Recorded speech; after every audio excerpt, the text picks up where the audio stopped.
In the last segment, we said that the issues facing the national government during the Gilded Age were not as consequential as those before the Civil War, but there were still issues that dominated national politics. In this section, we're going to consider three: patronage, money, and the tariff.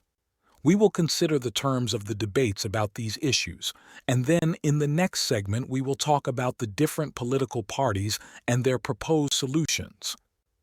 Patronage refers to the exchange of political favors for political support. In simple terms, political favors refers to jobs and support refers to votes. In other words, in exchange for votes, political candidates promise government jobs or control of those jobs. An example of this can be seen in the 2008 Democratic primary, where then-candidates Barack Obama and Hillary Clinton were vying for the nomination. Upon the realization that Obama was poised for victory, an agreement was brokered wherein Clinton would endorse Obama and rally her supporters behind him in exchange for her subsequent appointment as Secretary of State. This transaction exemplifies the essence of patronage.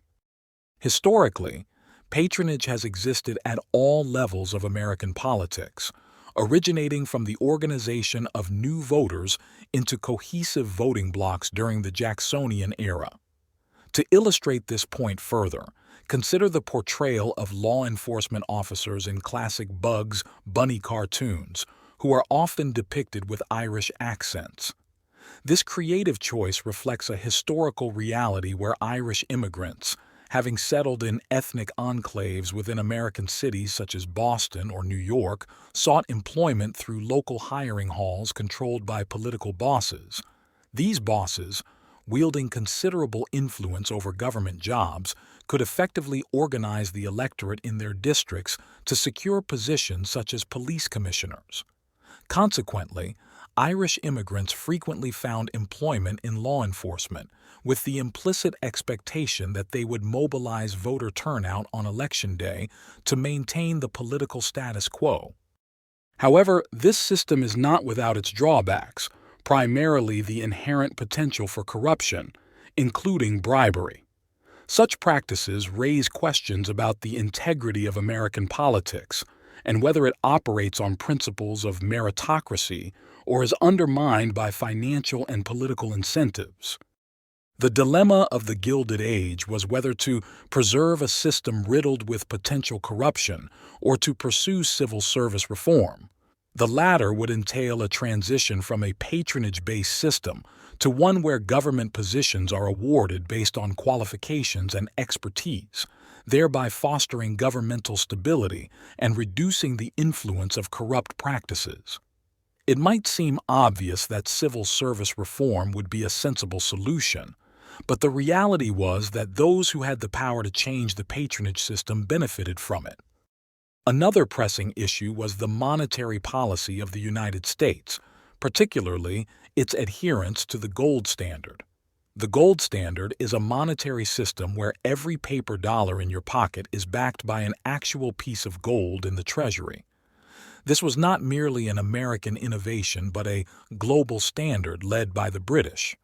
The United States, keen on matching Britain's economic prowess, embraced this system before the Civil War.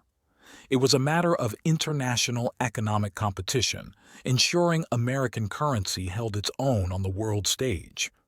As the clouds of the Civil War gathered, this gold-backed promise faced a challenge. The war demanded resources, uniforms, weapons, and more, far beyond what the existing money supply could support. The solution was to temporarily suspend the gold standard to print more money, unbacked by gold, known as greenbacks. This act was a double-edged sword. It financed the war, but at the cost of inflation. The more money printed, the less each dollar was worth in gold terms. With the war ended, the U.S. faced a choice. Should it return to the gold standard? The debate was fierce. On one hand, returning to gold promised stability and international competitiveness. On the other, it risked economic hardship for many, especially farmers. Consider the farmer who borrows money at the season's start, hoping to repay it after harvest. Under a reinstated gold standard, their debt repayment could skyrocket, a potential ruin.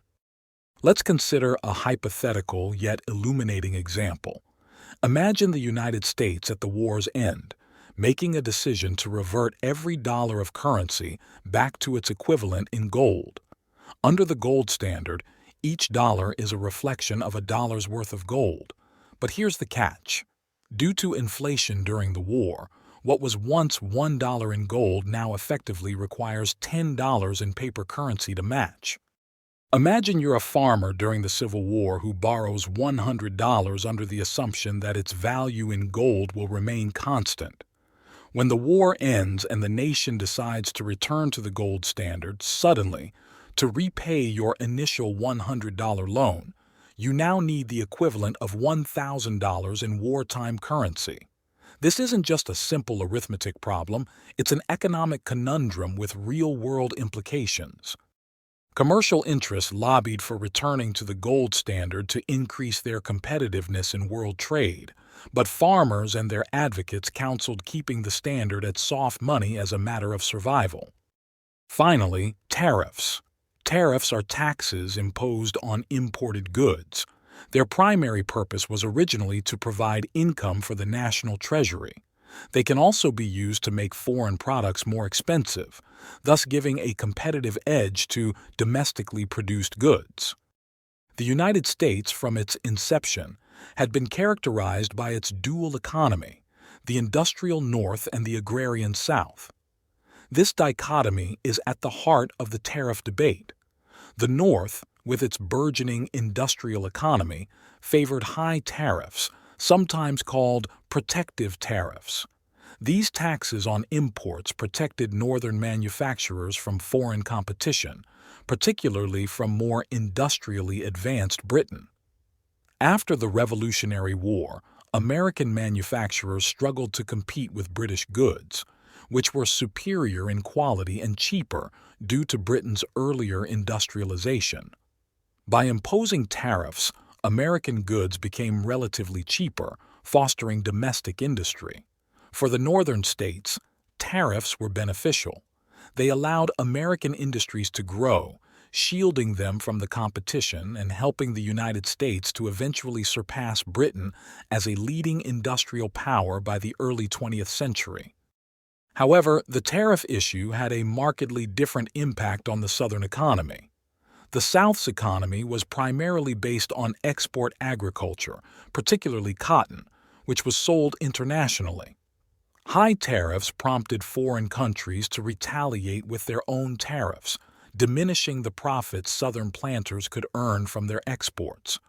Furthermore, because the South relied on imported manufactured goods, tariffs increased the cost of these goods, doubly disadvantaging the agrarian economy. This situation created significant economic strain and contributed to the growing sectional tensions between North and South. The differing economic interests led to an intense political debate over the appropriate level of tariffs. This debate was a matter of economic policy, but was also deeply enmeshed with the political and social fabric of the nation, contributing to the causes of the Civil War. The North's push for higher tariffs, which protected its industrial interests, clashed with the South's economic dependency on free trade for its agricultural exports. After the Civil War, the United States embarked on a period of rapid industrialization. The northern states, benefiting from protective tariffs, experienced a boom in manufacturing. The South, however, still recovering from the devastation of the war, struggled to rebuild its economy. Manufacturing and commercial interests favored maintaining and even increasing tariffs in order to maintain their competitive edge. It was also argued that high tariffs protected manufacturing jobs. However, the South and the emerging West, with their economies heavily reliant on agriculture, opposed high tariffs. They argued that tariffs led to retaliatory measures from foreign governments, harming American exports like cotton, tobacco, and wheat. In the next segment, we will consider the political party system during this era and how each party proposed to address these issues. Please proceed to answer the questions in the assignment on Canvas.